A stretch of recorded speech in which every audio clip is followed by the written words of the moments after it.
Hey guys! Ngayon magpalit tayo ng fuel filter sa ating Isuzu Crosswind. So big lang po, FC208A fuel filter. So nandito yan guys. So big rin yung nakakabit na fuel filter.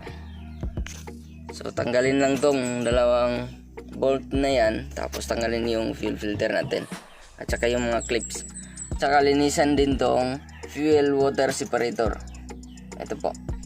Tapos every 5,000 magdi-drain ka nitong separator natin. So sa baba may drain plug po. Yan. Tapos automatic na to guys na unit. Meron tong breather plug sa ating automatic transmission. So ito nandito. So tatanggalin tong hose. Tapos pagkatapos may kabit lahat, ibalik mo rin. Kasi ang problema niyan pag hindi mo may balik, yung tubig galing dito sa taas, pag umulan, napasok dyan sa breather. So ang magiging problema, magkaroon ng tubig yung ating automatic transmission. So yun yung laging tatandaan guys pag automatic transmission na crosswind. Ibabalik talaga tong breather hose natin dito. Tatanggalin yung mga clip. Yan. Yan. So ito na.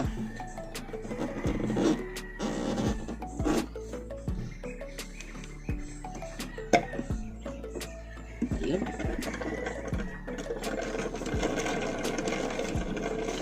Yung ito sa likod, yan yung breather nya.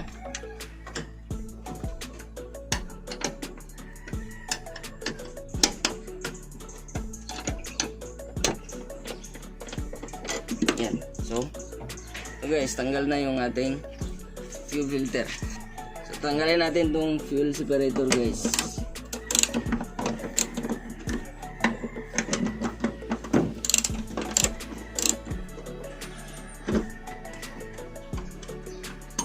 You know.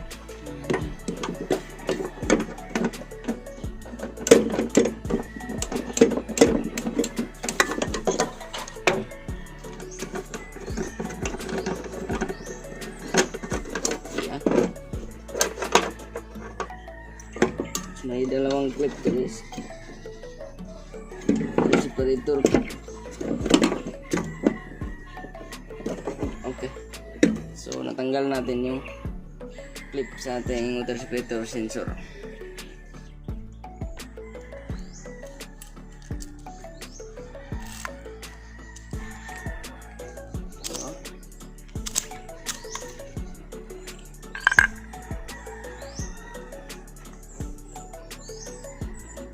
Luma. Bago. So walang kadumi-dumi yan. Ito guys, hand tight lang to. Iyon, ayos na yun.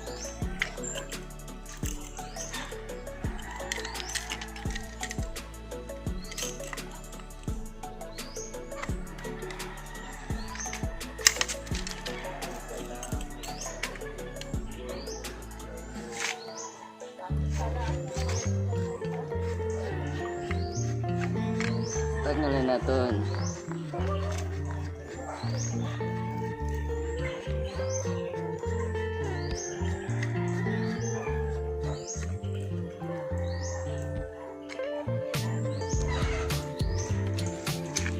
Yan po oh.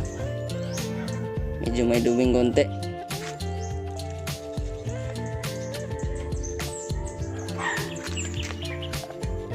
Tingnan natin.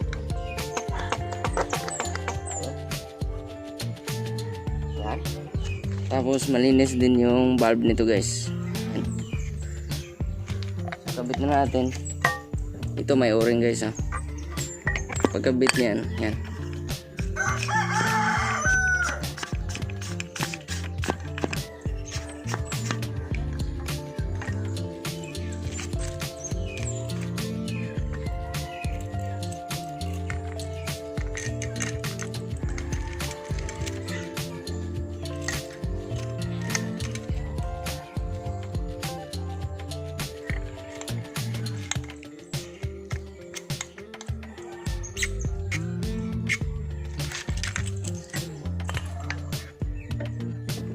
balik yung connector.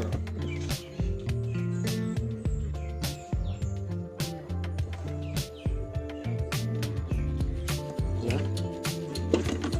Tapos ibalik mo ito.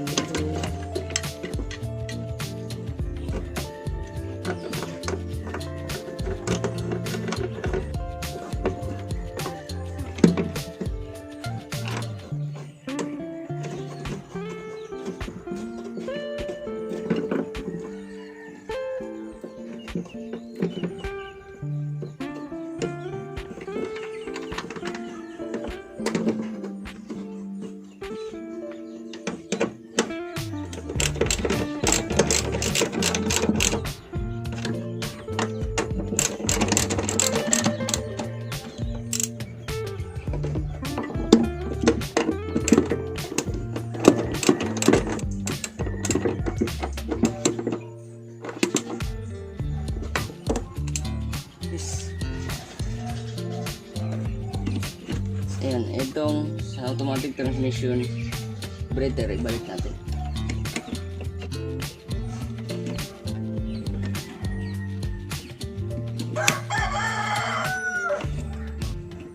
Ayos.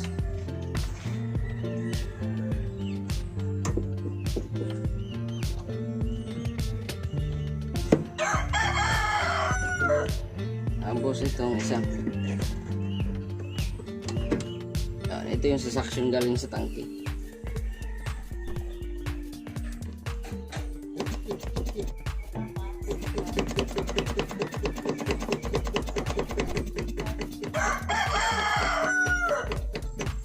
Yan guys, i-blade muna natin guys.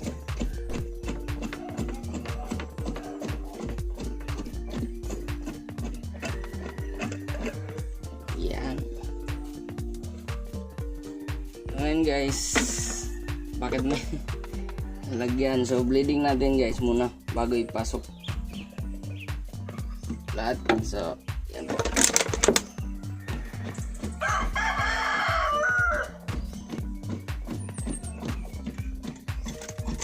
Ayos.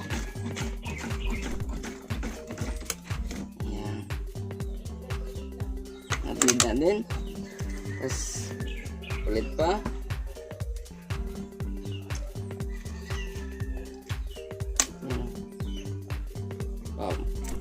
May hangin pa. So ayan.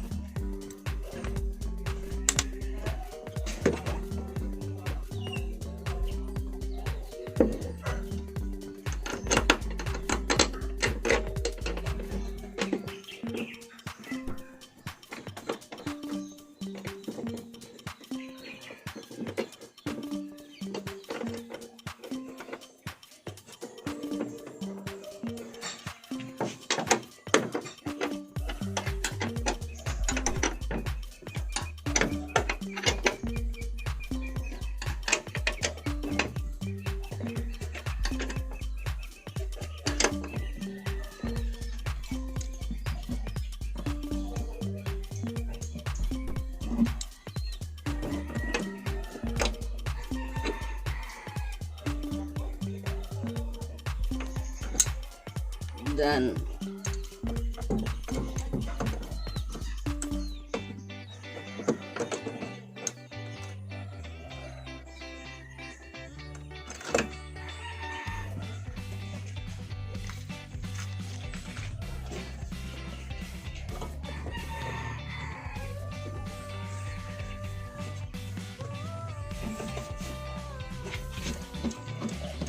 Ayan guys, tapos na ang ating pagpalit ng fuel filter. Ayan, nakabit natin ang maayos lahat. Tsaka yung breather dito sa likod. Ayos.